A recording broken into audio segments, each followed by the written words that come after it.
Bea, a Boston University law student, desperately needs the restroom, but the shop won't give her the key without a purchase. And the line? Way too long. Just when it looks hopeless, Ben, a sharp, charming Goldman Sachs employee, steps in. Pretending to be her husband, he smooth-talks the cashier and snags the key. Instantly, sparks fly. What starts as a tiny favor turns into a whole day together. They wander the city, laughing, teasing, confessing little pieces of themselves. Bea admits she sometimes feels like her life isn't really her own. Ben, though usually guarded, shares a personal story about a giant wrench his mother gave him, a reminder that anything broken can be fixed. It's a side of him he rarely shows anyone. By nightfall, they're back at his apartment. They talk until they collapse on the couch, asleep side by side. For one magical night, it feels like something real. But the next morning, it shatters. Bea sneaks out, nervous. But almost immediately, regret gnaws at her. She turns back, ready to try. Ready to see where this could go. And that's when she hears it. From outside his door, Bea overhears Ben talking to his best friend Pete. Ben, hurt by waking up alone, masks it with cruel words. She's a disaster. Not my type. I couldn't get her out fast enough. What Bea doesn't know is that Ben's heart is broken. Pete even teases him that he's already in love. But all Bea hears are the insults. Crushed, she turns away. Their perfect day becomes nothing more than a painful memory. Life moves on, or so they think. 6 months later, Bea's sister Halle is dating Pete's sister Claudia. And when wedding bells start ringing in Sydney, Australia, Bea and Ben are forced back into each other's orbit. And the reunion? Let's just say, Frosty doesn't even describe it. Bea blames Ben for insulting her. Ben blames Bea for walking out. Every glance is sharp, every word a jab.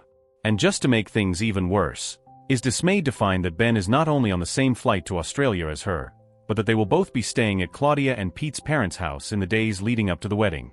Bea and Ben's disdain for each other begins to frustrate the other members of the wedding party, compounded by the appearances of both Bea's and Ben's exes, Jonathan and Margaret, respectively.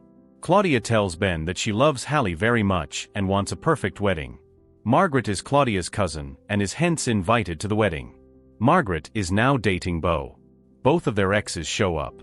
Bea's ex-fiancé, Jonathan, and Ben's ex, Margaret, are suddenly part of the wedding chaos. Tensions bubble over during a rehearsal dinner. What starts as passive-aggressive banter spirals into full-blown disaster, ending with a wedding decoration in flames, and Halle's hair scorched in the process. Claudia, furious, warns them that their endless bickering could ruin her perfect wedding. And honestly, she's not wrong. Desperate to save the wedding from turning into a battlefield, their friends and family hatch a plan: push Bea and Ben together. But Bea isn't blind. She catches on instantly. Instead of blowing it up, she flips the game, proposing a deal to Ben.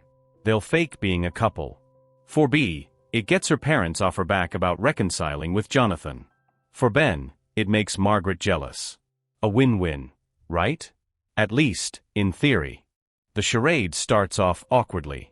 Their fake nuzzling and staged PDA? Painfully unconvincing. Her parents don't buy it, their friends aren't fooled, and the tension between them is obvious.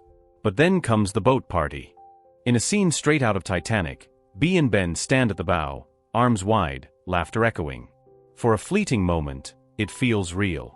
Until Bea, of course, slips and falls straight into Sydney Harbor.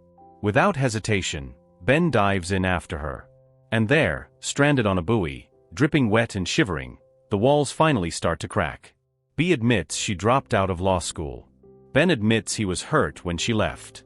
And for the first time since Boston, they're honest. They make plans to see the Sydney Opera House together.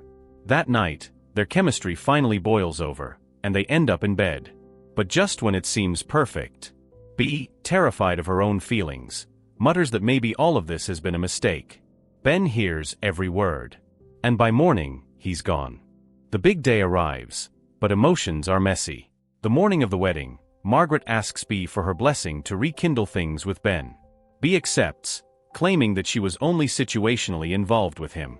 Through a conversation with Pete, Ben indirectly reveals to Bea's parents that she has secretly quit law school, leaving her feeling betrayed.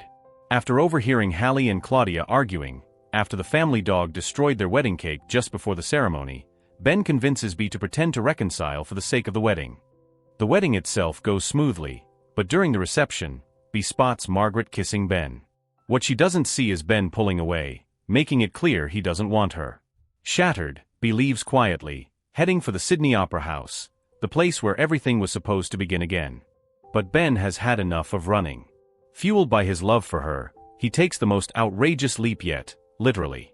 He jumps off a cliff into the Pacific Ocean, swims desperately, and convinces a rescue helicopter to fly him to the opera house. There, dripping wet and out of breath, he finds her. Ben confesses the truth. He didn't leave because she was a mistake, he left because he was afraid. Afraid their love might end in regret. But now? He knows the only real regret would be losing her. Bea, finally letting her guard down, admits that spending the night with him was the first thing she hasn't regretted in a long, long time. They kiss, sealing their second chance. Back at the wedding reception, Bea and Ben return hand in hand, finally a couple. Halle and Claudia reveal that their argument earlier was staged all along, a ruse to push Bea and Ben together.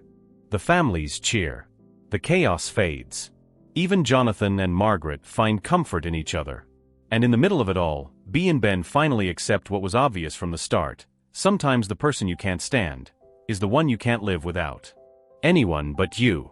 Takes us from instant chemistry to heartbreak, from enemies to lovers, and reminds us that love isn't about perfection, it's about finding the one person worth fighting for. So tell me, would you fake date your worst enemy, if it meant discovering they were actually your perfect match? And don't forget, like, share, and subscribe for more epic movie recaps.